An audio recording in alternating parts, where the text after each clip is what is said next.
நேயர்களுக்காக நலவியல் குறிப்பு.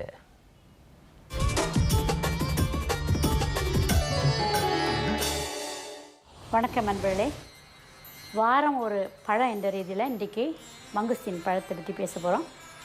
மங்குஸ்தீன் பழம் உங்களுக்கு தெரிஞ்சது தான். இது எப்போவும் நீங்கள் நினச்சிங்கன்னா கிடைக்காது. டொரியான் பழமும் மங்குஸ்தீன் பழமும் சேர்ந்து தான் வரும் பொதுவாகவே. ஏன் அந்த மாதிரி வருது என்று சொன்னாலே கடவுள் படைச்சிருக்குது அந்த மாதிரி. டொரியானுடைய சூட்டை குறைக்கிறது மங்குஸ்தீன்.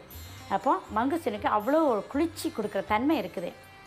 அந்த மங்குஸ்தீன் பழம் எப்போவும் கிடைக்காது. அதனால் கிடைக்கிற காலங்களில் மங்குஸ்தீன் பழங்களை உள்ளே சாப்பிடுங்க.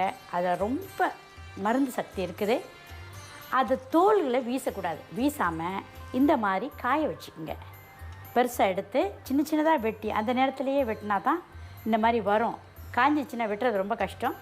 அது இளமையாக நல்லா பச்சை தன்மை இருக்கும்போதே, ஈரப்பசை இருக்கும்போது சின்ன சின்னதாக வெட்டி நறுக்கி இந்த மாதிரி வச்சுக்கோங்க. ஒரு பாட்டிலில் போட்டு உங்களுடைய மருந்து சரக்கு, உங்களுடைய சுக்கு மிளகு, திப்பிலி, கொத்தமல்லி இதுக்கு கூட போட்டு இதை வச்சுக்கோங்க. ஒரு பாட்டிலில் போட்டு வச்சுக்கோங்க. உங்கள் குடும்பத்தில் சில நோய்கள் உண்டாகும். உங்கள் குடும்பத்தார்களுக்கு சில பேர் அதிகமாக நண்டு, ஊடான், கோழி இந்த மாதிரி சூடான சாமான்களையும் சாப்பிடுவாங்க. அப்படியே அவங்க சைவமாக இருந்தால் கூட சிலருக்கு உடல் வாகு சூடாக இருந்தால் அவங்களுக்கு மூளைச்சூடு உண்டாகும். மூளைச்சூட்டுக்காரங்களை பார்த்திங்கன்னா அடிக்கடி கோவம், சுருக்கு சுருக்குன்னு கோவம் வரும். அந்த மாதிரி கோவம் வரவங்கக்கிட்ட நீங்கள் கேட்டு அறியலாம். ஜாமானுக்கு ஒழுங்காக போகுதா, மலம்லாம் ஆய்வுபடுத்தி நல்லா போகுதா, ஒவ்வொரு நாளும் சரியாக மலம் கழியலன்னு சொன்னால் அவங்களுக்கு மூளைச்சூடு இருக்குதுன்னு அர்த்தம். அந்த மாதிரி மூளை இருக்கிறவங்களுக்கு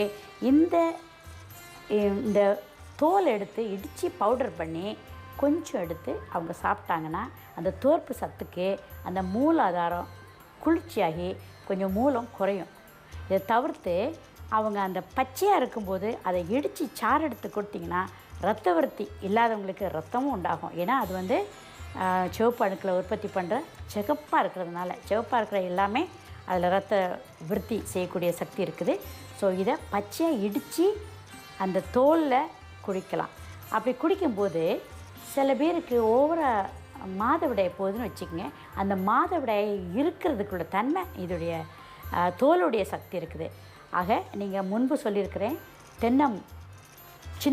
தென்னங்குருத்துக்கு அந்த சக்தி இருக்குது. அதே மாதிரி மங்குஸ்தீனுடைய தோலுக்கு இருக்குது. இந்த ரெண்டையுமே சேர்த்து நீங்கள் சாறு எடுத்து குடிக்கலாம். இது தனியாகவும் குடிக்கலாம். இந்த பழத்தை விட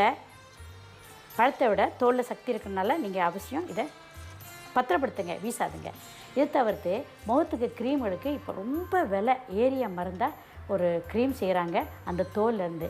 நீங்கள் அழகுக்கு என்ன செய்யலாண்டா, அந்த தோல் எடுத்து பிளெண்ட் பண்ணி அதுக்கு கூட கொஞ்சம் மஞ்சள் போட்டுக்குங்க. பிளெண்ட் பண்ணி முகத்தெல்லாம் அழகாக பூசி வச்சுட்டு கொஞ்சம் நேரம், அரை மணி நேரம் கழிச்சு நீங்கள் கழுவுனீங்கன்னா தோல் முகம் ஒரு மாதிரி பளபளப்பான அழகு கொடுக்குது. நான் செய்து பார்த்துருக்குறேன். தயவுசெய்து நீங்கள் எல்லாம் செய்து அதை உபயோகித்து நன்மை பெறுகிறேன் என்று சொல்லி விடைபெறுகிறேன். வணக்கம்.